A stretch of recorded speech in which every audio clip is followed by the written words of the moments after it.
Biblias que tenemos en nuestros celulares y las Biblias, yo traje mi primer Biblia, la rescaté ahí es un desastre, pero en mi primer Biblia, y vamos a compartir. De todos modos, Nahue nos va a proyectar con la NBI algunos versículos, pero estén atentos porque quizás no puedan leer. Yo encima me olvidé los anteojos y menos voy a poder leer la pantalla, pero bueno, ustedes me van a acompañar.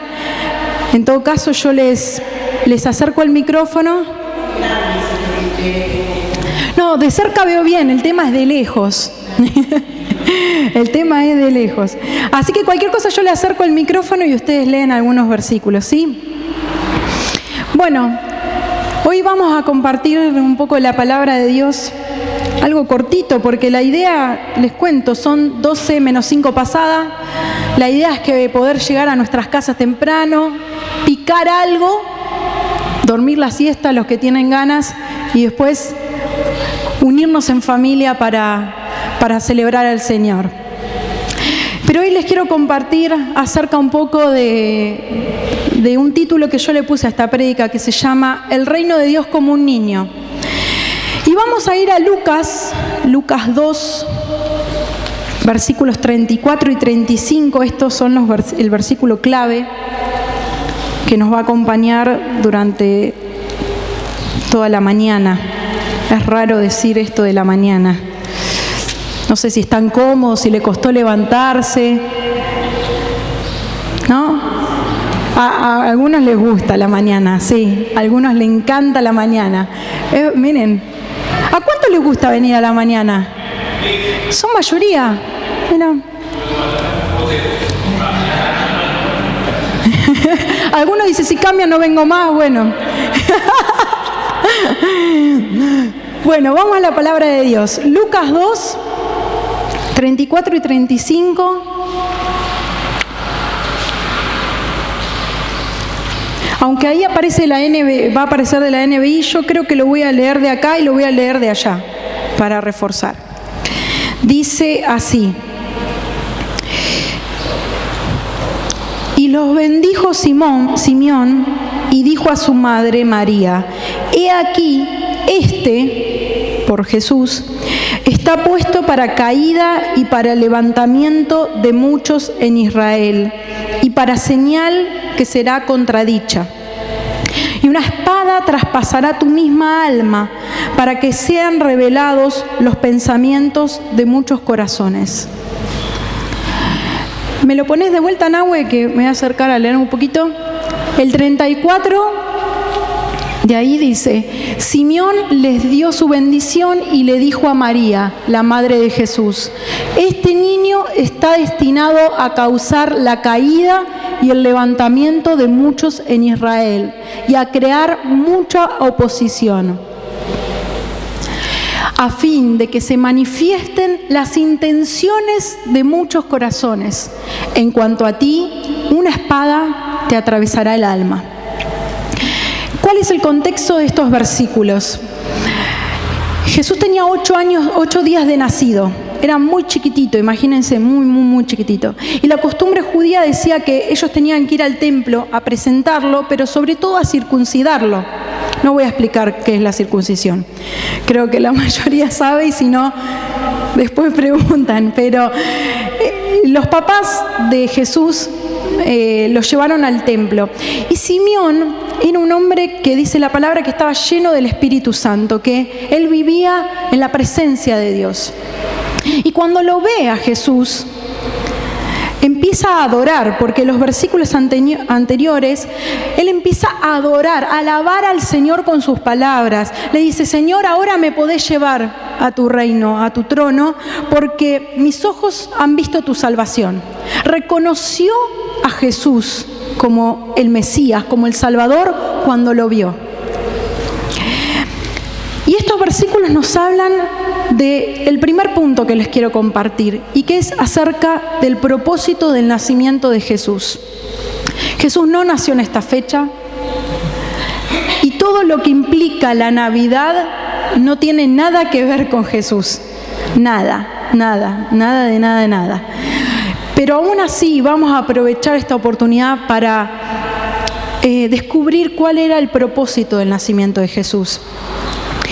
Cuando llega el Mesías al mundo y Simeón lo reconoce como el Salvador, expresa una profecía, que Él va a ser aquel que haga caer a muchos, dividir a muchos, pero también aquel que ayude a tomar la decisión de muchos. ¿Qué quiere decir esto? Lo dice para Israel, pero lo dice para nuestras vidas. Decisiones. Israel tenía que tomar una decisión. O creo en que Jesús es el Salvador o no creo. Y esa es la decisión que nosotros tenemos que creer siempre.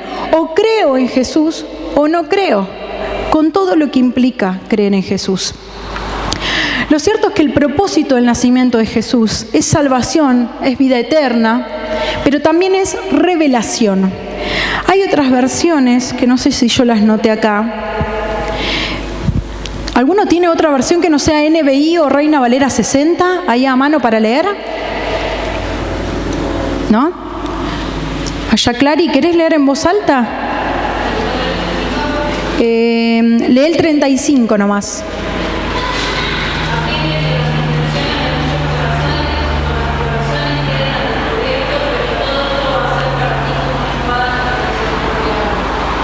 Bien, más o menos igual. Lo cierto es que la familia de Jesús lo va a llevar al templo a circuncidar. Lleva 2 tórtolas, o sea, 2 palomitas, en ofrenda especial al Señor por el nacimiento de su hijito. Y se encuentra con esta situación, con un hombre que empieza a adorar al Señor y que profetiza en pos de Jesús, ¿sí?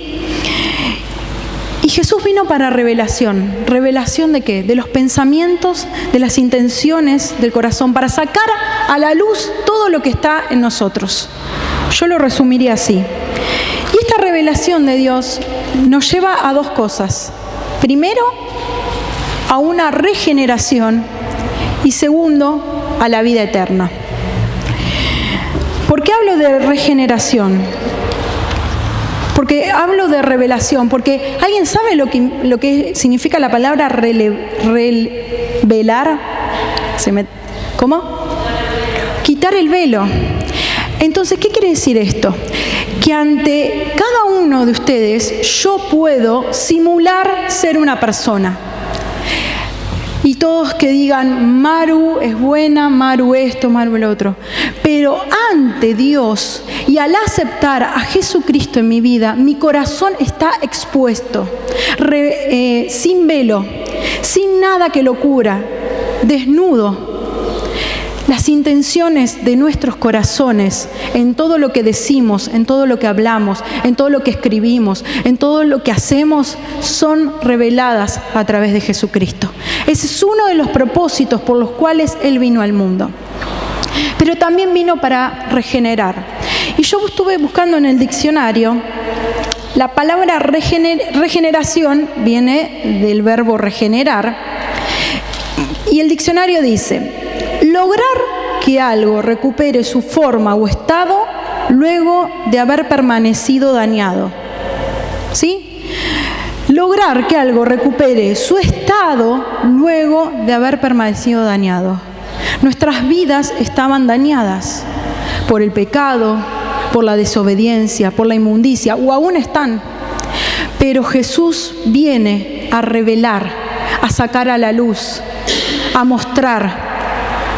¿Ustedes sabían? Seguro que acá la obstetra sabe, pero... Y me faltan los enfermeros y todos los demás especialistas que hay en esta iglesia. ¿Ustedes saben que hay algunas partes del cuerpo que se pueden regenerar? ¿Alguno sabe algo que se pueda regenerar el cuerpo? La piel, el hígado, las uñas. Qué dato interesante, las neuronas, ¿no? Dato interesante, estaría bueno regenerar las neuronas. Muy, muy bueno eso. Bueno, yo estuve viendo que los huesos, el cabello, las uñas, la piel, el hígado se pueden regenerar. O sea, se pueden recuperar el estado al que estaban antes de ser dañados. Y Jesús vino a este mundo a regenerar nuestra alma. Es el único que Él puede regenerar nuestra alma. Y regenerar nuestra alma implica un proceso de renovación, un proceso de transformación. Vamos a leer 2 Corintios 5:17, que es un versículo para aquellos que leemos asiduamente la Biblia, es súper archiconocido. Vos ponémelo de la NBI que yo leo acá primero, dice, 2 Corintios 5:17, dice, de modo que si alguno está en Cristo, nueva criatura es. Las cosas viejas pasaron, he aquí, todas son hechas nuevas. ¿Sí? Ahí la versión dice, por lo tanto, si alguno está en Cristo, es una nueva creación. Lo viejo ha pasado, ha llegado ya lo nuevo. Regeneración, renovación, reestructuración y todos los que se puedan imaginar. Jesús vino a este mundo con ese propósito.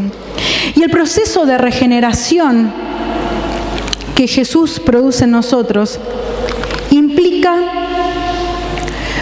tener una correcta relación con Dios, implica conocer el reino de Dios y conocer el reino de los cielos. Y este es el segundo punto. El primero, el propósito del nacimiento de Jesús. Cuando uno habla del nacimiento de Jesús, obviamente uno habla del pesebre, habla de todas las circunstancias que muchas conocemos por la palabra, otras nos imaginamos, nos han contado, otras son fantasía, otras son mentira, en fin. Pero el propósito del nacimiento de Jesús implica sacar a la luz, implica reconocer, implica entrar en conflicto entre creer o no creer. Ese es el primer punto, regeneración. Pero el segundo punto que yo les quiero decir es acerca del reino de Dios aquí. Y ustedes se preguntan, ¿qué es el reino de Dios? A ver, ¿alguno sabe qué es el reino de Dios o el reino de los cielos, dice la palabra? ¿Alguno sabe? ¿No? Bueno, entonces les cuento. El reino de Dios es el gobierno soberano de Dios en el universo. ¿Qué quiere decir esto? Que el Señor siempre gobernó, desde y hasta la eternidad. Pero lo cierto es que la llegada de Cristo fue de revelación y de proclamación para decir que el reino de los cielos está acá. Y que Él es el puente para llegar al Padre. Entonces, este reino de los cielos es profetizado primero por Isaías y después por Juan el Bautista. Vamos a Isaías 9, que hoy Elías ya lo leyó, pero lo vamos a repetir. Isaías 9, del 6 al 7, habla de esta profecía acerca del reino de Dios.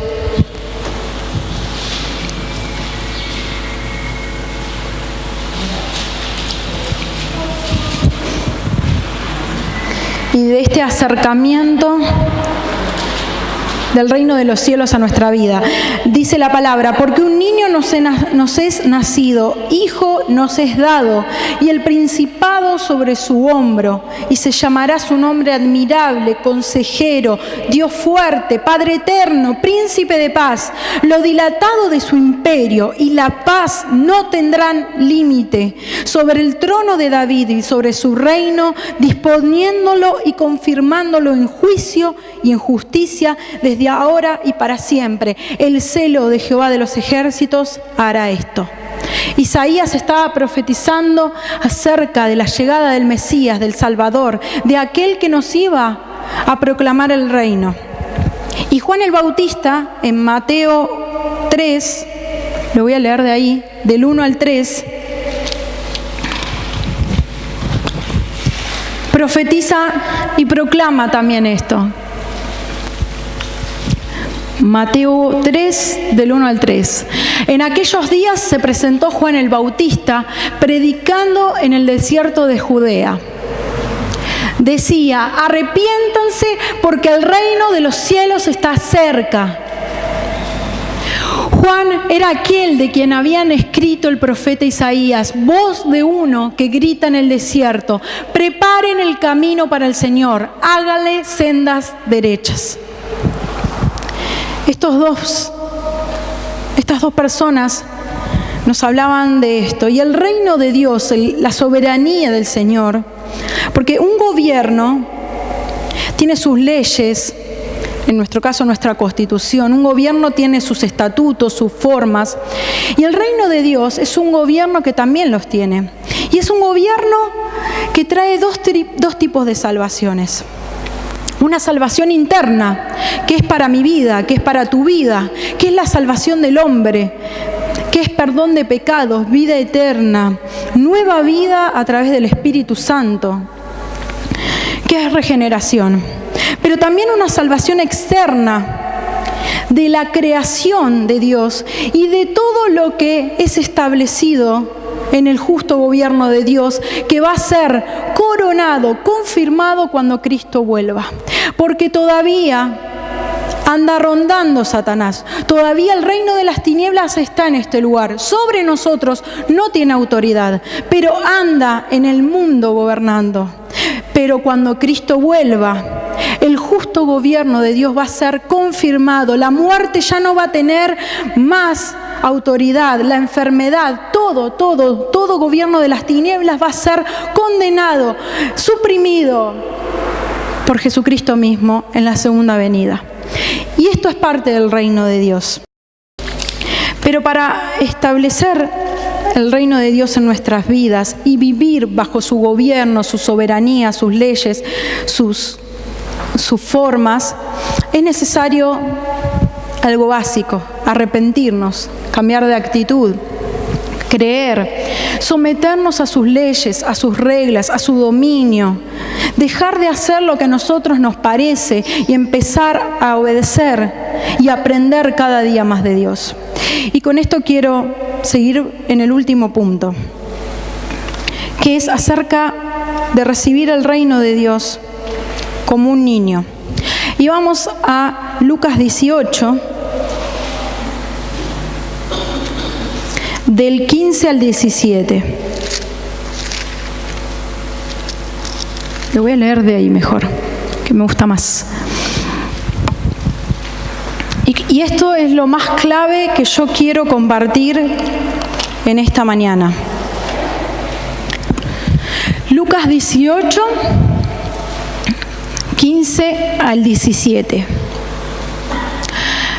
También le llevaban niños pequeños a Jesús para que los tocara. Al ver esto, los discípulos reprendían a quienes los llevaban. Pero Jesús llamó a los niños y dijo: dejen que los niños vengan a mí y no se lo impidan, porque el reino de Dios es de quienes son como ellos. Les aseguro que el que no reciba el reino de Dios como un niño, de ninguna manera entrará en él.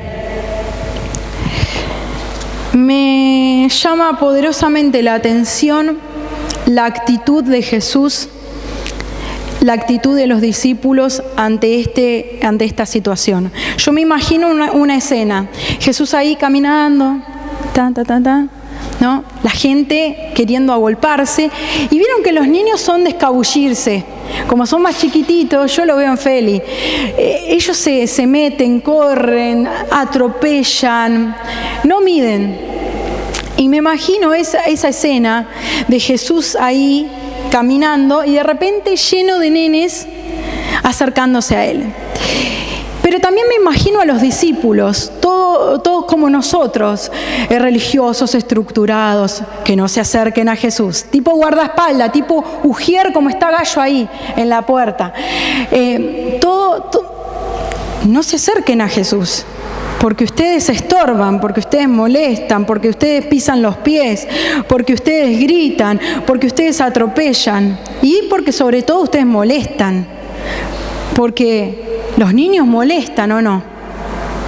Para el general de las personas los niños molestan.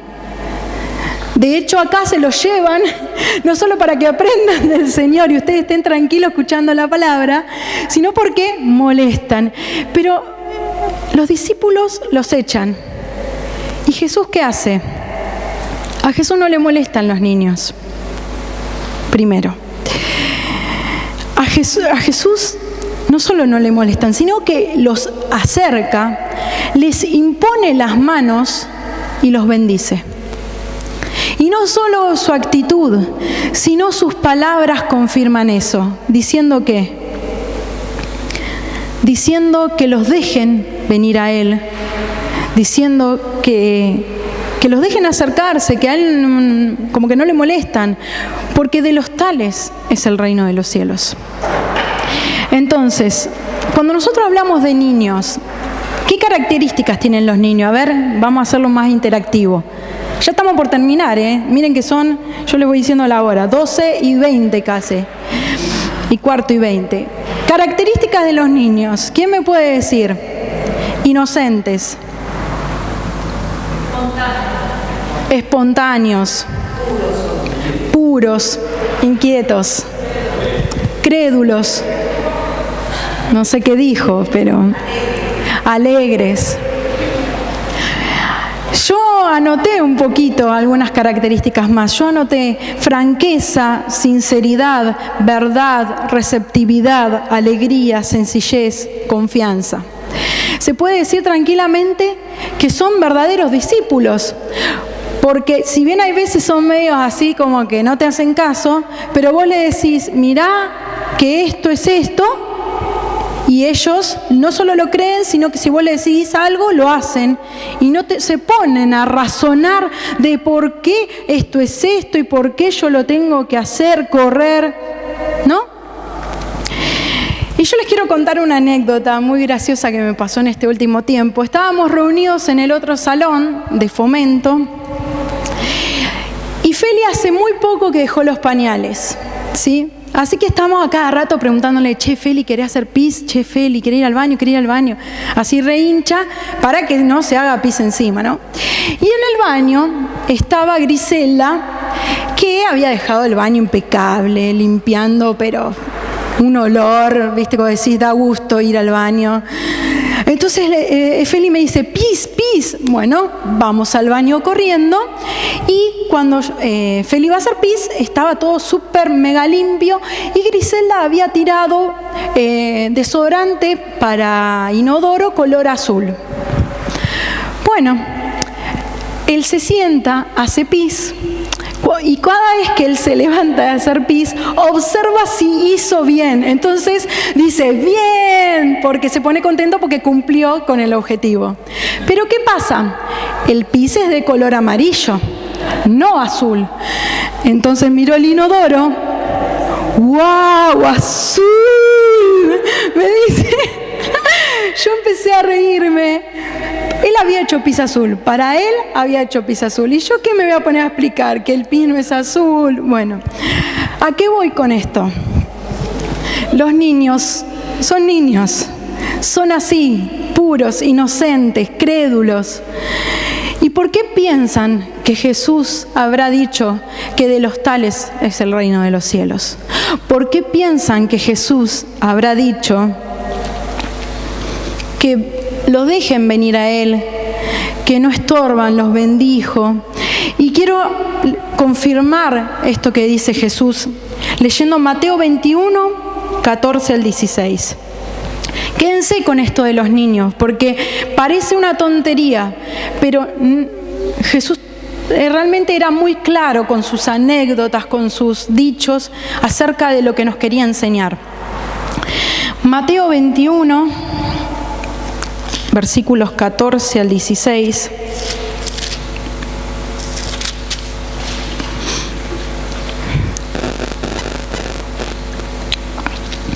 Dice así: y vinieron a él en el templo ciegos y cojos y los sanó. Pero los principales sacerdotes y los escribas, viendo las maravillas que hacía y a los muchachos aclamando en el templo y diciendo, Hosana al Hijo de David, se indignaron. Y le dijeron, ¿oyes lo que estos dicen? Y Jesús les dijo, sí. ¿Nunca leíste de la boca de los niños y de los que maman perfeccionaste la alabanza? Lo voy a leer de ahí. 21, del 15 al 17. Está con la Reina Valera 60. Entonces, alguien que me lea estos versículos de otra versión. Con voz fuerte, potente. Mateo 21, ¿nadie lo tiene? 14 al 16. ¿No? ¿Sí? Se le acercaron en el templo ciegos y cojos y los sanó. Pero cuando los jefes de los sacerdotes y los maestros de la ley vieron que hacía cosas maravillosas y que los niños gritaban en el templo, Hosana al hijo de David, se indignaron. ¿Oyes lo que esos están diciendo? Protestaron. Claro que sí, respondió Jesús.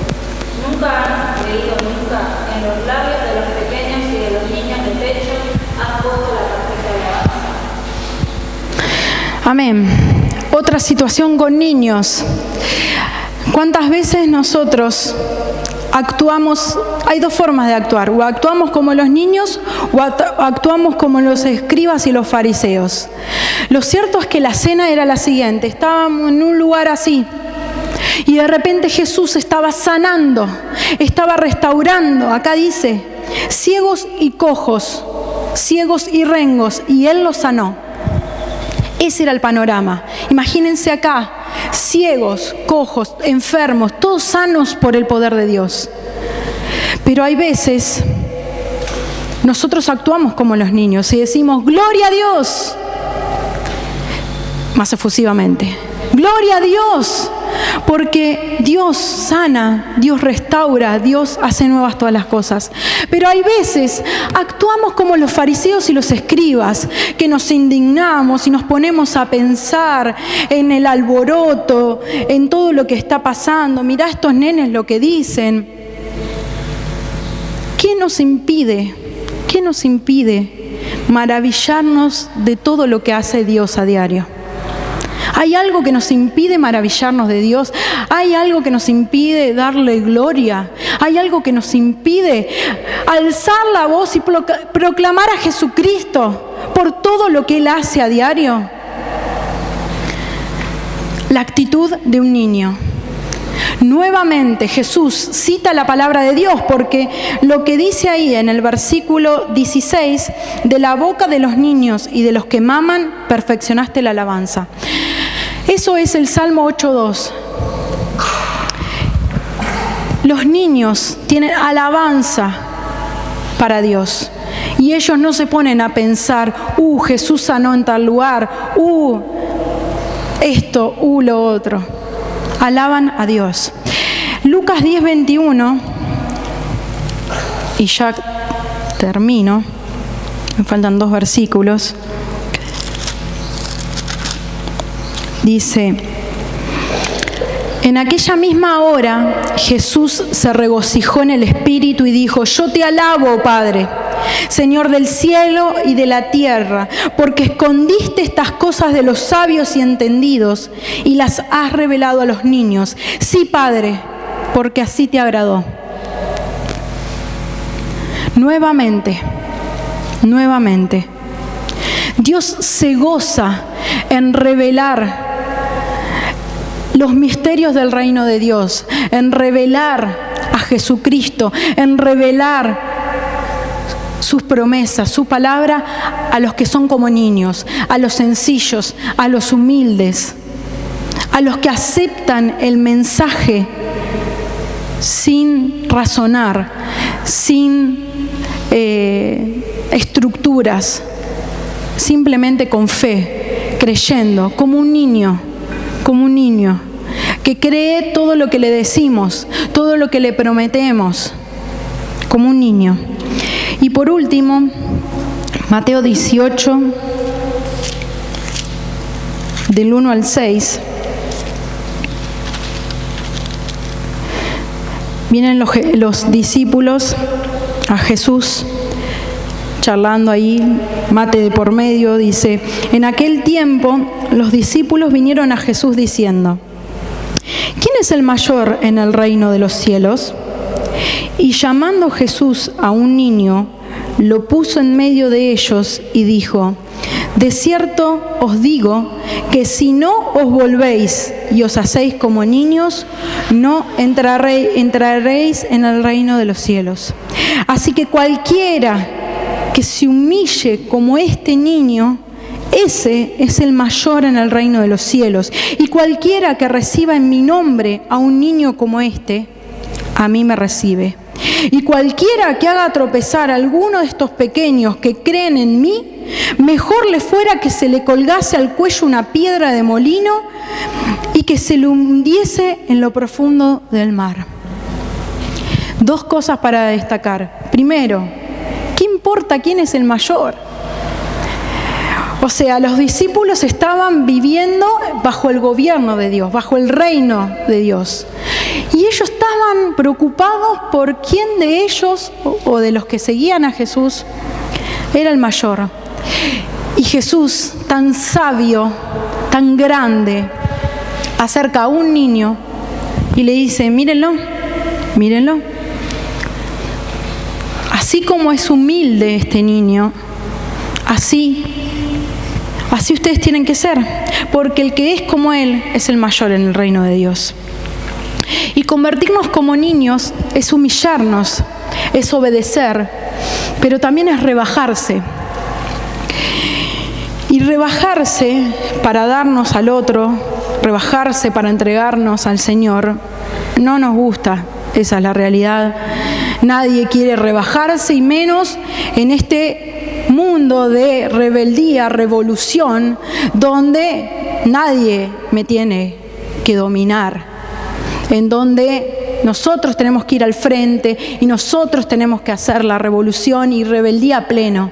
Y sin embargo Jesús pone un niño y nos está diciendo: sean humildes como Él, humíllense, sean sencillos. Porque el que no tiene esa actitud no va a entrar en el reino de los cielos. No va a entrar. No va a entrar. Entonces a mí esto me choquea realmente. Me choquea por el simple hecho de lo que veníamos hablando. Acerca de Jesús mismo. Jesús fue un niño también.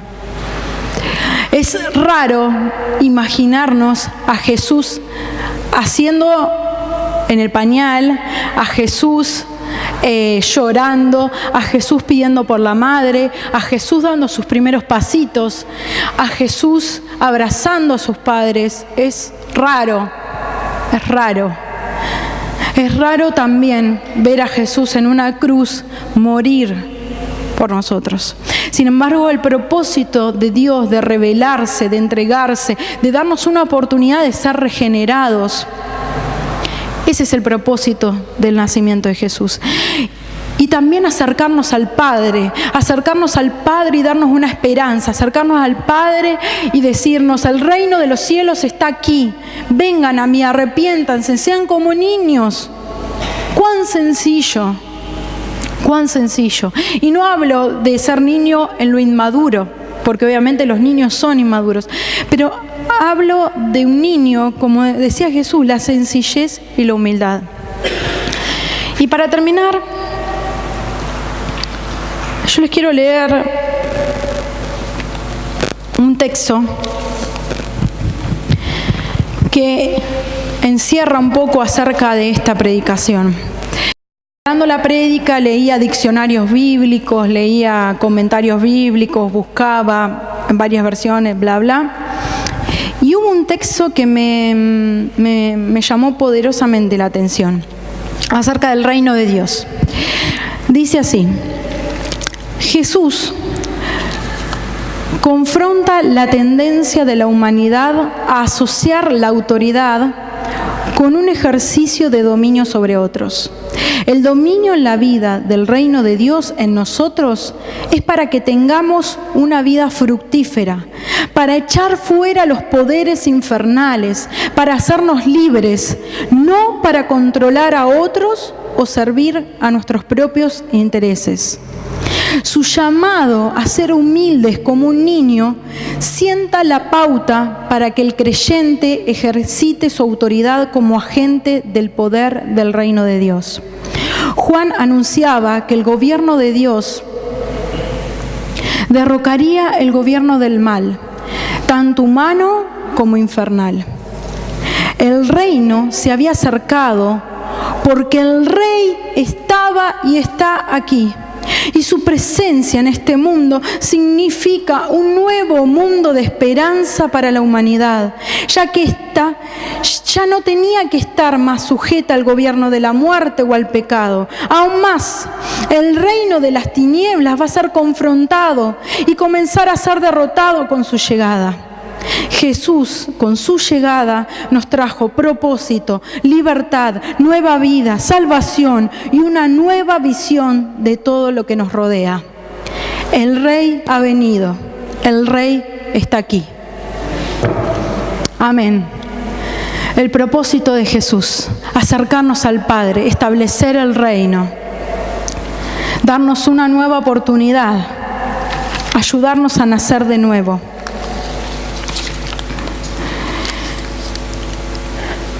Una nueva oportunidad hoy. Por más que Jesús no haya nacido un día como hoy, no lo sabemos con exactitud. Quizás cuando lleguemos al cielo le podemos preguntar al Señor, ¿qué día naciste así en el calendario nuestro? ¿Sí? Y nos sacamos la duda. Pero es un nuevo día que Dios nos da para respirar, para vivir, para compartir. Un nuevo día para hablar de su reino, un nuevo día para arrepentirnos, para acercarnos al Padre, para cambiar de actitud. Un nuevo día para leer su palabra y que nuestros corazones queden desnudos ante el Padre y poder rendirnos a Él. Un nuevo día que el Señor nos regala. Amén. Vamos a orar. Los invito a ponerse de pie. Los niños que se vayan preparando.